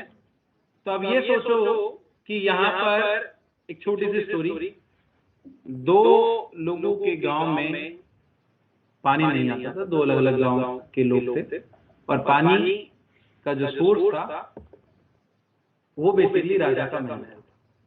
राजा चाहता उसको पानी भेजता, ठीक है, और उसने एक अपना वाटर सप्लाई डिपार्टमेंट बना रखा। अब ये दोनों लोग अपने अपने गांव से चले, एक दुबला पतला, एक हट्टा, ठीक है, मोटा राजा। अब राजा ने तो अपने चारों तरफ सिक्योरिटी लगा रखी थी, तो मतलब वहां पर चौकीदार थे गेट के ऊपर। अब ये मोटा तगड़ा आदमी गया, कहता कि मुझे राजा से मिलना है। वो कहते कि हम तुम्हें अंदर नहीं जाने देंगे। अब ये जो चौकीदार है असल में क्या है, प्रोटीन आइसबर्ग्स, ठीक है। ये बोले कि हम तुम्हें अंदर नहीं जाने देंगे, लेकिन उसको कहा कुछ नहीं, ना उसको पकड़ा, ठीक है। दूसरा दुबला पतला आदमी, वो गया कि मुझे भी राजा से मिलना है, मेरे गांव में पानी नहीं आता, उसको पकड़ लिया। अब जिसको पकड़ा नहीं वो दीवार कूदा। दीवार किससे बनी थी? लिपिड से। दीवार ज्यादा है, चौकीदार कम है, ठीक है। अब वो आराम से धीरे धीरे गया, राजा तक पहुंचा, और राजा को बोला मेरे गांव में पानी नहीं आता। किसके पास नहीं गया? वो वाटर सप्लाई डिपार्टमेंट के पास नहीं गया, ठीक है। राजा तक पहुंचने के लिए उसने बीच में 1-2 द्वारपालों की मदद ली, पहुंच गया, ठीक है। अब राजा के पास ये खबर पहुंच गई कि उस गांव में पानी नहीं जाता है, ठीक है। तो अब राजा वाटर सप्लाई डिपार्टमेंट को कहेगा, तो इसका इफेक्ट लॉन्ग लास्टिंग होगा कि नहीं होगा? लंबे समय तक। अगर वहां पानी नहीं भेजा गया तो राजा हमें दंड दे सकता है, क्योंकि कहां से आ रही है बात? न्यूक्लियस से निकल कर आ रही है। दूसरे केस में दुबला पतला आदमी जो वहां पर बैठा था, उसने आराम से अपना घर से खाना लाया, खाना खोला, चौकीदार को दोस्त बना लिया। उसने कहा कि भाई मैं अंदर तो नहीं जाने दूंगा, लेकिन तेरी बात मैं जरूर पहुंचा दूंगा।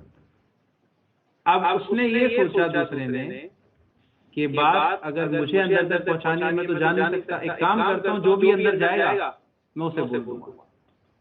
1 आया उसको बोला, 2 आया उसको बोला, 3 आया उसको बोला, 4 आया उसको बोला, जो भी आता गया उसको बोलता गया, ठीक है। वो उससे आगे गए, उससे आगे गए, उससे आगे गए, उन्होंने आगे आगे बताते रहे वो बात को। तो खबर जो है वो जंगल में आग की तरह फैल गई।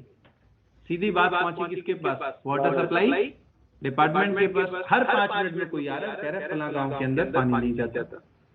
तो वो क्या कहेगा साइमल्टेनियसली? वहां पानी छोड़ो भाई, इतने सारे लोग आ गए हैं, कहने के लिए हो सकता है कि राजा से भी खबर आ जाए।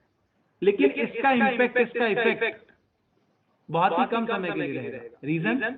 क्योंकि राजा की तरफ से इस गांव के लिए नहीं, दूसरे गांव के लिए न्यूज आई।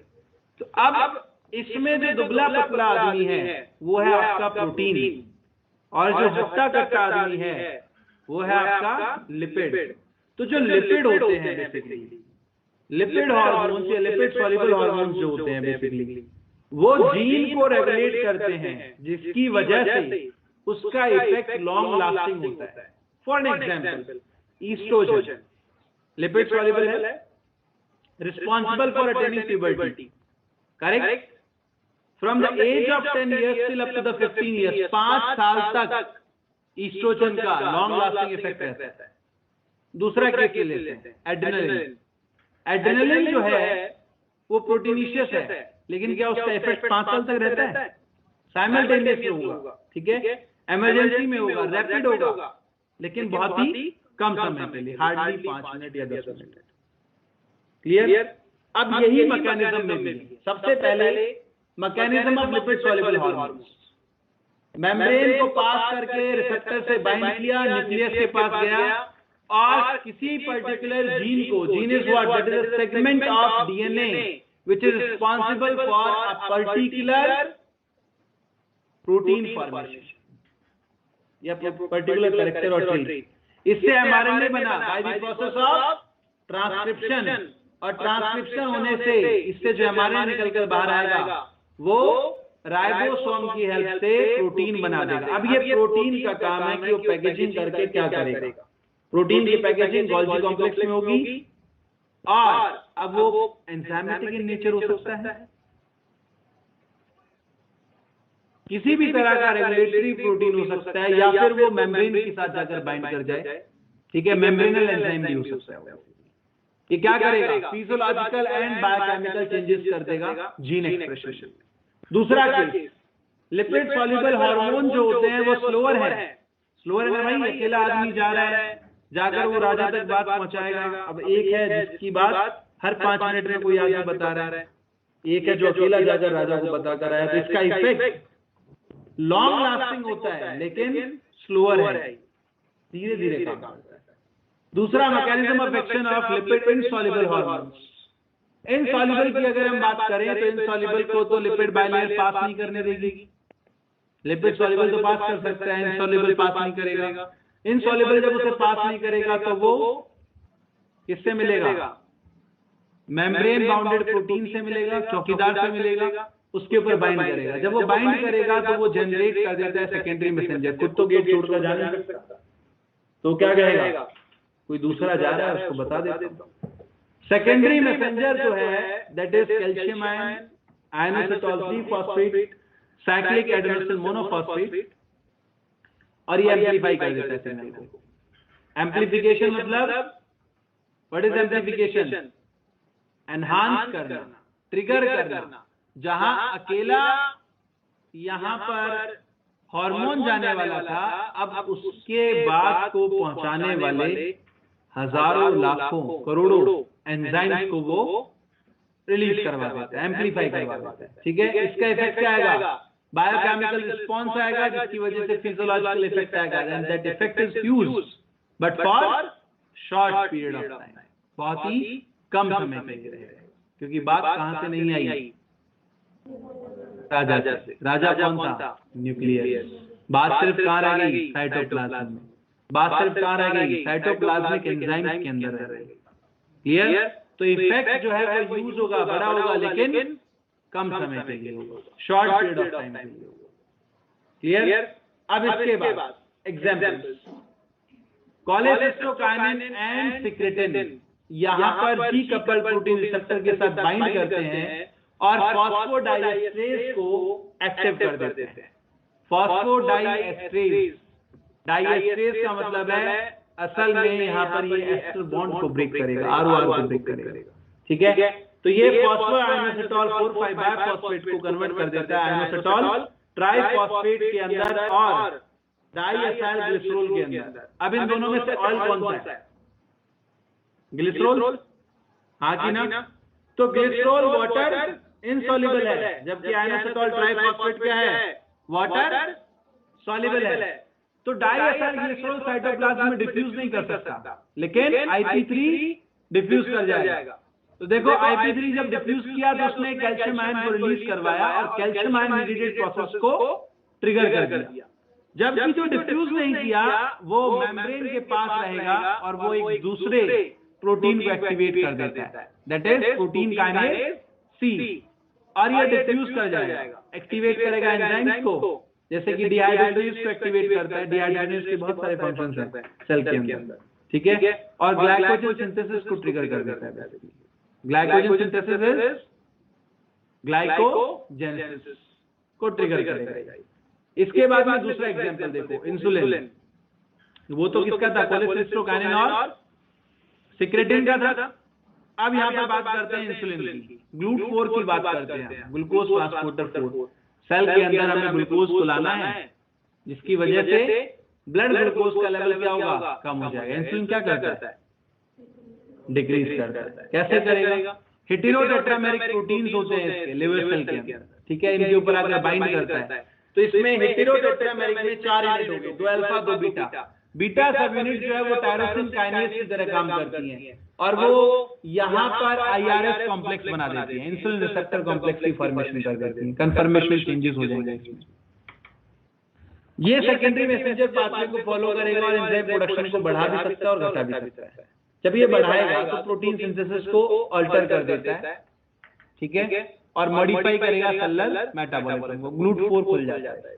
ठीक है, मेम्ब्रेन ट्रांसपोर्ट मॉडिफाई हो जाएगी, GLUT4 ओपन हो जाएगा। GLUT4 इज अ चैनल जो किसमें प्रेजेंट है, सेल मेम्ब्रेन के अंदर प्रेजेंट है। ग्लूकोज एंटर कर जाएगा और इस ग्लूकोज को ग्लाइकोजन में कन्वर्ट कर देगा, इस ग्लूकोज को ग्लाइकोजन के अंदर कन्वर्ट कर देता है। ठीक है, अब हम इंसुलिन में क्या पढ़ते हैं, डायबिटीज मेलाइटस 1 और 2, दो टाइप पढ़े ना हमने, टाइप 1 टाइप 2। टाइप 1 में क्या था, इंसुलिन की डेफिशिएंसी थी, रिसेप्टर का कोई रोल नहीं था उसमें। अब इंसुलिन की डेफिशिएंसी थी, ये इंसुलिन नहीं आ पाया। जब ये इंसुलिन नहीं आ पाया तो ये GLUT4 ओपन नहीं होगा, GLUT4 ओपन नहीं होगा तो ब्लड ग्लूकोज का लेवल क्या होगा, हाई रहेगा। अब इंसुलिन का दूसरा काम ये भी है कि इंसुलिन जो है वो प्रोटीन सिंथेसिस को अल्टर करता है, प्रोटीन सिंथेसिस को बढ़ाता है। इसके अलावा फैट मेटाबॉलिज्म में फैट का भी एनाबॉलिज्म करवाएगा। फैट और प्रोटीन का एनाबॉलिज्म करवाता है कौन, इंसुलिन। ठीक है, अब इस केस में हुआ क्या कि इंसुलिन ही नहीं आया, तो ये क्या करेगा, कीटोसिस कॉज कर देगा, कीटोन बॉडी वहां पर बढ़ जाएंगी, जिसकी वजह से किडनी अफेक्टेड होगी, फेलियर ऑफ किडनी हो सकता है टाइप 1।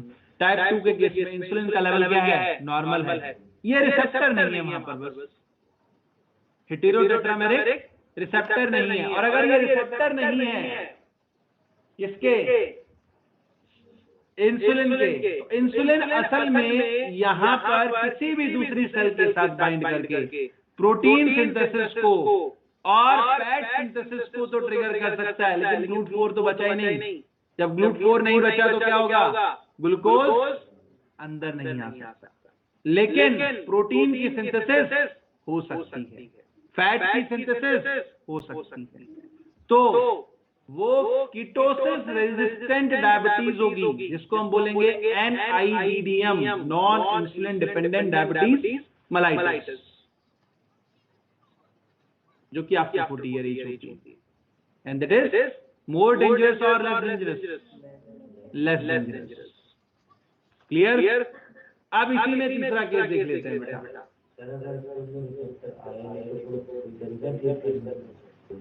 क्या करेगा, सेल में रिसेप्टर लगा कि बॉडी की सेल निकाल दी। आज मैंने 40 सेल्स के अंदर रिसेप्टर लगा दिए। कौन सी? क्या? अच्छा, इंसुलिन कब तक दोगे? और कीटोसिस का क्या करोगे तुम, जो किडनी के ऊपर इफेक्ट कर रहा है? इसमें कहाँ कर रहा है, इसमें सिर्फ ग्लूकोज का लेवल बढ़ रहा है, लेकिन कीटोसिस रेजिस्टेंस तो है वो। वहां पर आप इंसुलिन जो दे रहे हैं वो सिर्फ ब्लड शुगर को कंट्रोल करने के लिए दे रहे हैं। ठीक है, अगर ब्लड का शुगर लेवल घटा या बढ़ा तो आदमी क्या हो जाता है, फेंट। उसको फेंट से बचाने के लिए बस जिंदा रखते हैं। दूसरे केस में कैंसर नॉर्मल, क्या दिक्कत है? कीटोसिस रेजिस्टेंस तो है। कीटोनिक बॉडीज का बढ़ जाना किडनी फेलियर का कॉज हो सकता है। किडनी गई तो लिवर जाएगा, लिवर गया तो हार्ट जाएगा। समझा? इसीलिए दूसरा केस उसमें, दूसरे केस में तो सिर्फ ये है ना कि इंसुलिन का लेवल तो नॉर्मल है, रिसेप्टर ही तो नहीं है, ग्लूकोज खाना बंद कर दो, ग्लूकोज इंटेक बंद कर दो, पोटैटो खाना छोड़ दो, स्टार्च खाना छोड़ दो, गेहूं का इंटेक बंद कर दो। जैसे एक आम भाषा में क्या कहते हैं कि आफ्टर 40 ईयर एज जो डायबिटीज होती है ना, वो सिर्फ चीनी खाने से नहीं होती है, वो गेहूं खाने से भी हो सकती है। क्यों? स्टार्च है ना, स्टार्च से ग्लूकोज आएगा। अब सोच कि सुक्रोज इंटेक कर रहा है, अमाइलोपेक्टिन इंटेक कर रहा है, कहां से ज्यादा मिलेगा ग्लूकोज? सुक्रोज से। हाँ, अमाइलोपेक्टिन और sucrose is disaccharide, starch is कहां से ज्यादा मिलेगा? है ना।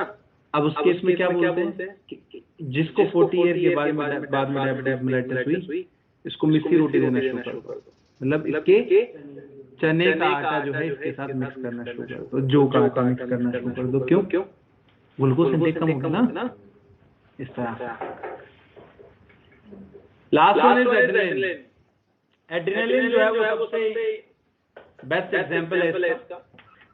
Simultaneous but for short period of time. होता क्या है यहाँ पर, एड्रेनलिन जब जी प्रोटीन रिसेप्टर से अगर बाइंड करता है तो वो असल में अल्फा बीटा और गामा यूनिट जो इसके लोअर साइड में लगे होंगी जी कपल प्रोटीन रिसेप्टर के, वो एक जीटीपी को यूज करती हैं और डिसोशिएट हो जाती है।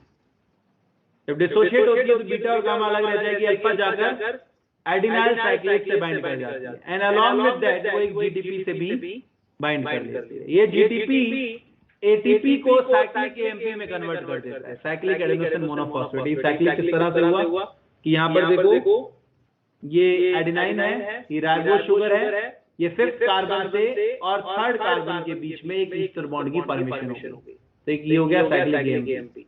कहां से कन्वर्ट हुआ ये 5 प्राइम एटीपी जो है वो असल में पहले बनाया गया यहाँ पर 5 प्राइम एएमपी और एएमपी से साइक्लिक एएमपी की फॉर्मेशन हो जाएगी। ये साइक्लिक एएमपी जो है that functions like secondary messenger. अभी आगे क्या करेगा देखो, ये आगे प्रोटीन काइनेज ए को एक्टिवेट कर देगा। प्रोटीन काइनेज ए जो फास्फोराइलेज काइनेज ए को एक्टिवेट करेगा, फास्फोराइलेज काइनेज को एक्टिवेट करेगा, जो आगे जाकर ग्लाइकोजन फास्फोराइलेज को एक्टिवेट कर देता है, और ग्लाइकोजन फास्फोराइलेज जो है वो ग्लाइकोजन को ग्लूकोज 1 फॉस्फेट में कन्वर्ट कर देते हैं, और ये ग्लूकोज 1 फॉस्फेट जो है वो सेल से बाहर एक्स्ट्रा सेलुलर फ्लूइड के अंदर या इंटर सेलुलर फ्लूइड के अंदर रिलीज हो जाता है, जो सेल्स के बीच में फ्लूइड प्रेजेंट है। प्रोसेस तो बहुत सिंपल लग रही है, लेकिन असल में जो चेंज है वो कुछ अलग है। एक एड्रेनलिन यहां पर 10 एडिनाइल साइक्लेज को एक्टिवेट कर रहा है, और 10 एडिनाइल साइक्लेज 100 साइक्लिक एडेनोसिन मोनोफॉस्फेट बना रहे हैं, जो आगे आगे 100 प्रोटीन काइनेज ए को एक्टिवेट करेगा। 100 protein kinase A 10,000 phosphorylase kinase को एक्टिवेट कर रहे हैं, और ये 10,000 फॉस्फोराइलेज काइनेज 1 मिलियन और 10 लाख ग्लाइकोजन फॉस्फोराइलेज को एक्टिवेट कर रहे हैं, और ये 1 million 100 million of glucose molecule को विद इन 1 और 2 मिनट रिलीज करवा देते हैं। तो यहाँ पर एक एड्रेनलिन से 100 मिलियन यानी कि अप्रोक्सीमेटली 10 करोड़, ठीक है, 10 करोड़ ग्लूकोज के मॉलिक्यूल एक एड्रेनलिन मॉलिक्यूल के आने से रिलीज होकर ब्लड प्लाज्मा में पहुंच गए। तो यहाँ पर क्या हो रहा है, एम्प्लीफिकेशन ऑफ सिग्नल हो रहा है, ठीक है, एम्प्लीफिकेशन ऑफ सिग्नल। ये एक मूवी का डायलॉग था कि एक आदमी 3 की मदद करे, 3 आगे फिर 3 की मदद करें, फिर आगे 3 की मदद करें। हाँ, तो बस ये वही है, एक एंजाइम आगे जाकर 3 एंजाइम को एक्टिवेट कर रहा है, ठीक है, ये सेकेंड एंजाइम आगे 3rd एंजाइम में 3 को एक्टिवेट कर दे रहा है। अभी 3rd एंजाइम ऐसे एक्टिवेट होगा तो यहाँ पर मल्टीपल्स में जो सिग्नल है वो एम्प्लीफाई हो जाता है। क्लियर है ये बात सभी को? ये था मैकेनिज्म ऑफ सिग्नल के बारे में। कोई डाउट होता है इसमें किसी को तो पूछ लो, अदरवाइज हम लास्ट में पढ़ेंगे थोड़ा सा एक्सरसाइज।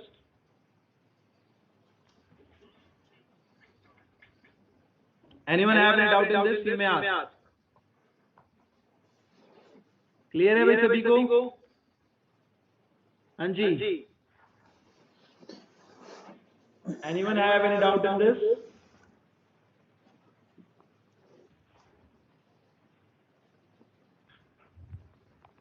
किसका फोन आ रहा है?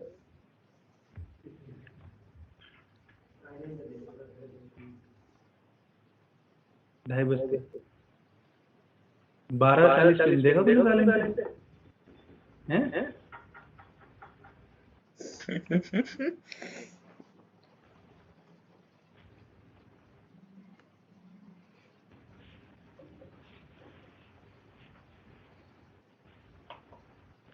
चलिए, लास्ट वन इज एक्सट्रासेस एंटागोनिस्टिक इफेक्ट। यहाँ पर कुछ हार्मोन्स के नाम लिखे हैं मैंने, insulin, glucagon, PTS, TCT, estrogen, prolactin, ADH, ANF, GnRH and progesterone. लेकिन डिपेंड करता है कि किस कंडीशन में है। ठीक है, कंडीशन आप मुझे बताएंगे। The very first one, insulin, glucagon, किसके लिए है ये? हाई लेवल ऑफ ग्लूकोज या blood sugar level? Blood sugar level के लिए। एक बढ़ाता है, एक घटाता है। दूसरा PTH and TCT, calcium ion level in blood. Estrogen and prolactin,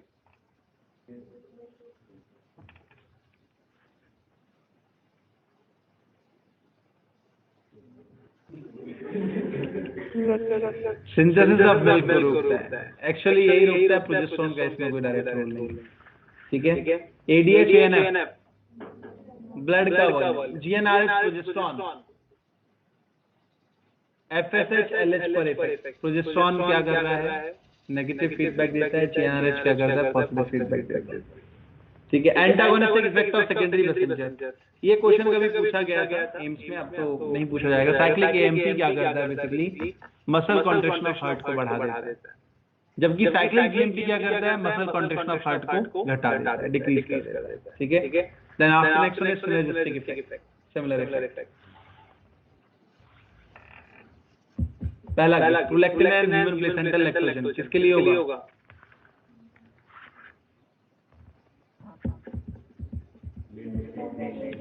secretion of L, हाँ सिक्रेशन। ठीक है, लैक्टोजेनिक इफेक्ट है ना दोनों का। Synthesis and secretion of milk basically, not ejection. Ejection के लिए तो ऑक्सीटोसिन रिस्पांसिबल है। एलएच एंड एचसीजी,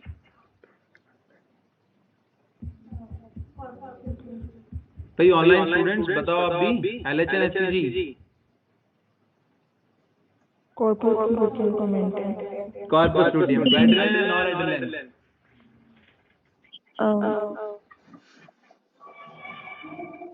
ये बहुत सारे इफेक्ट हैं इनके, सिनर्जिस्टिक हैं। ठीक है, thyroxine and कैटकोलामाइन,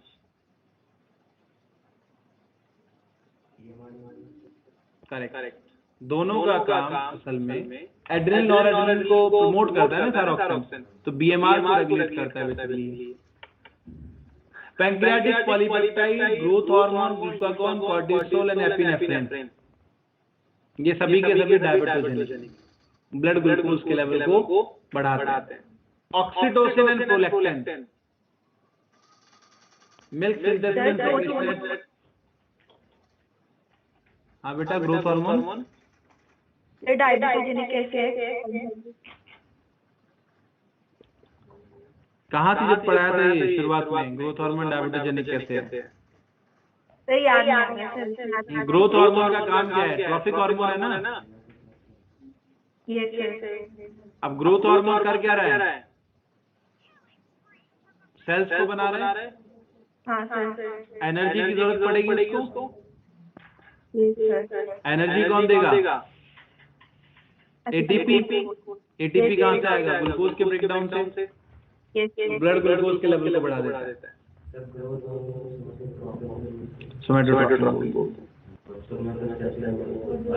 GHIH, growth hormone inhibiting hormone है सोमैटो। GHRH, somatocrinin, growth hormone releasing hormone जो है वो सोमैटोकाइनिन है। सोमैटोस्टैटिन GHIH, नया क्या बता देते हैं जो सच है?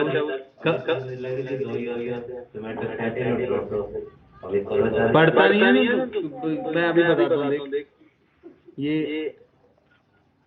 केमिकल कोऑर्डिनेशन, तो सोमैटोकाइनिन तो ग्रोथ इनहिबिटरी होता है। क्राइनिन नहीं, रिलीजिंग। हाँ, रिलीजिंग।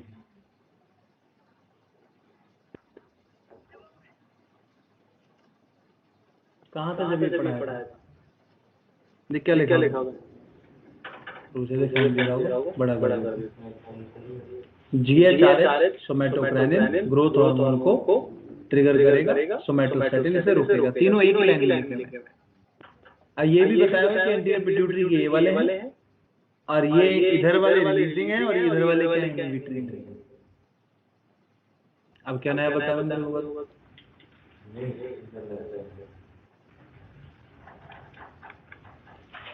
चलिए then after next one estrogen progesterone prolactin oxytocin on growth and development of mammary gland। ठीक है, इसके अलावा आज अभी बताया आपको मैंने PTH एंड विटामिन डी। ठीक है, ये आप अपनी NCERT में लिख लेना है इसको, क्योंकि यहाँ पर ये नोट्स में आपको मिलेगा।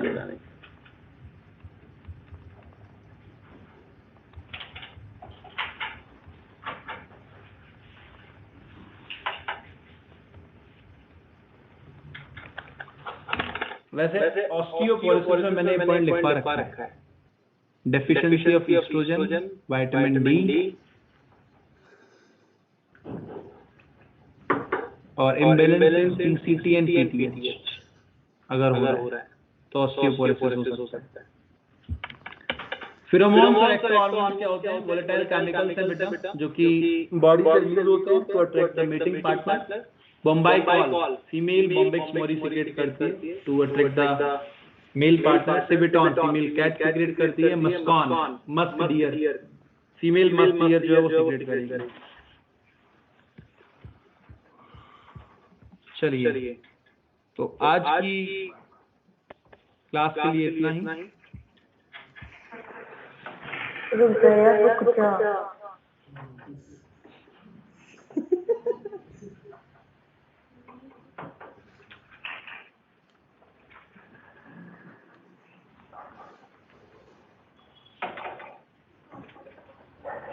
पासवर्ड बता दो।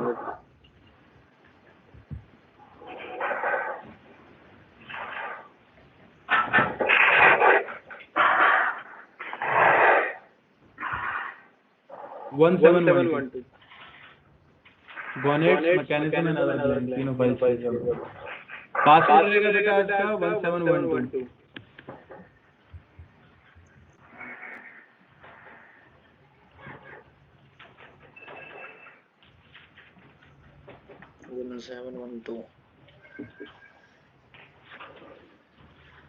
डन।